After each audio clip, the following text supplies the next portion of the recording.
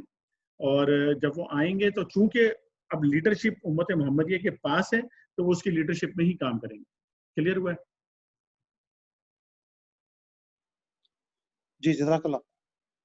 اچھا, اب میں آتا ہوں حفیظ الرحمان بھائی والی بات کی طرف. دیکھیں حفیظ بھائی, بات یہ ہے کہ جو پچھلا زمانہ تھا نا, اس میں مختلف اگر آپ کو ملیں گے جو بھی اسکالرز ہوتے تھے, وہ اسکالرز 8-8, 10-10, 12-12 علوم کے ماہرین جو ہے وہ ہوتے تھے اسکالرز. اور اس کی ایک وجہ یہ بھی تھی کہ اس زمانے میں جتنے بھی یہ سارے علوم تھے, یا جتنے بھی آرٹس تھے جو ہے, یا سائنسز تھیں, وہ اس قدر ڈیولپ نہیں ہوئی تھیں جتنی آج کی دنیا کے اندر ڈیولپ ہو گئی ہیں. یعنی آج کی دنیا میں آپ دیکھتے ہیں کہ آپ کو ڈاکٹر بھی ملتا ہے, تو آپ جاتے ہیں اس کے پاس, تو وہ دانت کا ڈاکٹر آنکھ چیک نہیں کرتا, اور آنکھ کا ڈاکٹر دل کا علاج نہیں کرتا.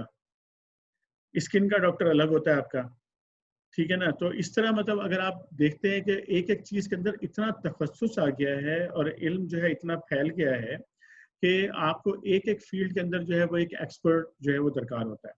یہ بات بھی اپنی جگہ پہ درست ہے کہ بعض لوگ جو لیڈر, جن کے اندر لیڈنگ کوالٹی چاہیے ہوتی ہے نا, جو لیڈر چاہیے ہوتے ہیں, لیڈر کے پاس تھوڑے تھوڑے علوم سارے ہونے چاہیے, تاکہ وہ ایک جو لیڈرانہ فیصلے جو ہے وہ جو جہاں پہ کرنے کی ضرورت ہوتی ہے, تو وہاں وہ چیزوں کو جانتا ہو. لیکن ہر فیلڈ کا ایک ایکسپرٹ جو ہے وہ لازمی ہوتا ہے. یہ بات بھی ٹھیک ہے آپ کی کہ ہر کسی کو اس کے اندر کوشش کرنی چاہیے. لیکن آپ مجھے ذرا بتائیے کہ کیا ہمارا تجربہ یہ ہے دنیا کے اندر کہ ہر بندے کی صلاحیتیں ایک جیسی ہیں؟ کیا ہم سب کے سارے بچے جو ہے وہ ہر فیلڈ کے اندر جس میں بھی جاتے ہیں اس میں ایکسیلنٹ ہو جاتے ہیں؟ وہ ایسا عموماً نہیں ہوتا ہے. اس لیے میں نے یہ بات کہی کہ ہمیں کچھ لوگوں کو تیار کرنا پڑے گا کہ جو مختلف فیلڈز کے ایکسپرٹس ہوں. اور یہ 100% نہیں چاہیے ہوتے آپ کو. 100% لوگوں کو آپ ایک سرٹن لیول پہ ضرور لے کر آئیں گے, تعلیم کے لیول پہ, اور ان میں سے جتنے زیادہ سے زیادہ لوگ مختلف فیلڈز کے اندر جا کے ایکسپرٹ بن سکتے ہیں, ان کو ایکسپرٹ بننا ہوگا. لیکن یہ کبھی ہوتا نہیں ہے دنیا کے اندر کہ 100% بچے یا 100% لوگ جو ہے نا وہ ایک ہی لیول پہ وہ چلے جائیں. تو اس لیے جو آپ کے پاس جو بچے آپ دیکھتے ہیں کہ بھئی ان کے اندر زیادہ صلاحیت ہے اور یہ زیادہ آگے بڑھ سکتے ہیں, تو اس لیے میں تو کہہ رہا ہوں کہ آپ ان کو جو ہے نا بہت ہی ہائی ٹارگیٹ دیں. یعنی ٹارگیٹ یہ نہیں ہوگا کہ تمہیں ماسٹرز کرنا ہے یا ایم فل کرنا ہے یا تمہیں ڈاکٹریٹ کرنا ہے. ٹارگیٹ یہ ہوگا کہ آپ کو اس فیلڈ کے اندر جس میں آپ جا رہے ہیں, دنیا میں آپ کا ایکسیلنٹ ہونا چاہیے آپ کو. یعنی دنیا میں کہیں پر بھی تذکرہ ہو کہ یار اسلامی قانون کے متعلق جو ہے وہ بات کرنی ہے, یا اس کے اوپر ڈسکشن کرنا ہے, یا اس کے اوپر لیکچر کروانا ہے, یا اس کے اوپر سیمینار کروانا ہے, تو جواب یہ آئے کہ فلاں پروفیسر صاحب جو ابن حفیظ الرحمان یا ابن فلاں یا ابن فلاں یا ابن فلاں ہیں, تو ان سے جو ہے وہ رابطہ کیا جائے اور وہ اس کے اوپر جو ہے اپنی ایکسپرٹ اوپینین دیں گے. یہ اس کا مقصد ہے. ہینڈ ریز کیا کسی بھائی نے؟ جی سید طارق بھائی. جی حامد بھائی, میں حفیظ بھائی نے ماشاءاللہ بڑی اچھی بات کہی ہے, اسی کو میں آپ نے یہ بات کی ہے ایکسپرٹیز پہ تو فوکس ہے, لیکن وہ جو حضور صلی اللہ علیہ وسلم کے زمانے میں جو صحابہ کرام اس وقت مسجد ایک ایسا رول پلے کرتی تھی کہ وہ ایک تربیت گاہ ہوتی تھی جہاں پہ ایون بچے بھی اور جو صحابہ کرام بھی تھے وہ سیکھتے تھے. تو آج کل کے دور میں ہم یہ دیکھتے ہیں مسجد کا جو رول ہے نا وہ بہت ہی لمیٹڈ ہے. بس اس میں آ کے آپ نے نماز پڑھنی ہے. وہ ابھی تو خیر کووڈ کی وجہ سے وہ بھی نہیں رہا. تو یہ جو ہے نا یہ مسجد کو ایک تربیت گاہ ہونا چاہیے جو کہ صحابہ کے دور میں مسجد نبوی کا جو ایک رول تھا آپ دیکھیں نا وہ ایک صحن بھی تھا جس میں جو ہے نا تمام صحابہ کرام. تو یہ اس چیز کی طرف میں تھوڑا بس نشاندہی کرنا چاہتا ہوں. جی بالکل آپ کی بات درست ہے کہ ایسا ہونا چاہیے لیکن ایسا ہے نہیں نا ابھی. اچھا ایک چیز اور ذہن میں رکھیں, آپ مدینہ منورہ کو ذرا ذہن میں لے کر آئیے. مدینہ منورہ جو ہے نا ایک قصبہ تھا, ایک چھوٹا سا ٹاؤن تھا جس کی آبادی چند سو گھروں پہ مشتمل تھی. ٹھیک, اس کے اندر ایک مسجد تھی. اس مسجد میں ایک چبوترا تھا صفہ, جسے ہم کہتے ہیں کہ اصحاب صفہ وہاں پہ رہتے تھے, وہ تعلیم حاصل کرتے تھے. وہی لوگ بعد میں ایکسپرٹ بنے, گورنرز بنے, اسکالرز بنے, سپہ سالار بنے. ان کے اندر سے جیسے جیسے چیزیں ایکسپینڈ کرتی ہیں نا ویسے ویسے ان کی شیپ بھی بدلتی ہے. ظاہر ہے آج کی دنیا کے اندر آپ یہ نہیں کریں گے کہ آپ مسجد کے اندر ایک چبوترا بنا کے آپ بچوں سے بولیں یا ٹوپیاں پہن کے اور جو ہے یہاں پہ بیٹھ جاؤ آگے چبوترے کے اوپر تم ایکسپرٹ بن جاؤ گے. آج کی دنیا کے اندر یقیناً آپ ایک ایکسیلنٹ مدرسہ بنائیں گے, ایک ایکسیلنٹ یونیورسٹی بنائیں گے آپ ساتھ میں, جو کہ بنی بھی ہیں, لوگوں نے کام بھی کیا ہے اور ہو بھی رہا ہے. ایسا نہیں ہے کہ ہم نے کچھ بھی نہیں کیا, امت نے بہت کام کیا اس حوالے سے, لیکن جتنا گنجائش تھی, جتنی ضرورت تھی اس کے مطابق نہیں کیا ہے. تو یہ چیز تو ایکسپینڈ ہوگی, لیکن میرا کہنے کا مطلب یہ ہے کہ اگر وہ چیز موجود نہیں ہے تو یہ ایکسکیوز نہیں ہے. اس کے آپ کے پاس آلٹرنیٹیوز ہیں, آپ کے پاس یونیورسٹیاں ہیں آپ کے پاس, اور ٹارگٹ آپ خود سیٹ کروائیے, نگرانی آپ خود کیجئے, سرپرستی آپ خود کیجئے, اور ٹارگٹ کو جو کے پی آئیز ہیں خود آپ جو ہے نا اس کو مانیٹر کیجئے. طارق سعید بھائی کچھ کہہ رہے ہیں؟ جی ابھی جو بھائی نے کہا کہ مسجد جو ہے وہ ایک کمیونٹی سینٹر ہونا چاہیے, یہ صحیح 100% صحیح بات ہے. لیکن انفارچونیٹلی دیکھیں آپ حیران ہوں گے یہ بات سن کے کہ مسلمان ملکوں کی جو مساجد ہیں وہاں تو وہ مسجد صرف نمازی کے لیے, اور جو مغرب ہے جس میں امریکہ ہے, یورپ ہے, آسٹریلیا, نیوزی لینڈ, ادھر جو ہیں وہاں آپ جائیں تو آپ حیران ہوں گے کہ ماشاءاللہ جیسے حامد بھائی نے بھی بات کی کہ مسلمانوں نے بہت کام کیا ہے. تو وہ واقعی مسجد جو ہے کمیونٹی سینٹر, کون سی چیز ایسی نہیں ہے جو وہاں نہیں ہو رہی. بچے اسکول سے آتے ہیں, پھر وہ قرآن پڑھنے آئیں گے, پھر ان کی حدیث کی کلاس چل رہی ہے, پھر ان کے کوئزز چل رہی, جیسے بزم شاہین یہاں کام کرتی ہے. اسی طرح یہ اکنا جو ہے اسلامک سرکل آف نارتھ امریکہ, ان کے آپ تحت دیکھیں جو ایکٹیویٹیز, کبھی آپ ان کی ویب سائٹ میں جائیں.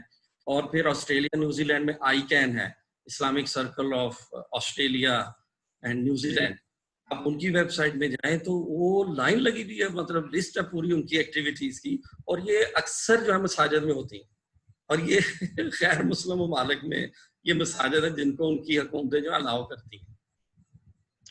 اچھا یہ بڑی اچھی ڈسکشن ہے.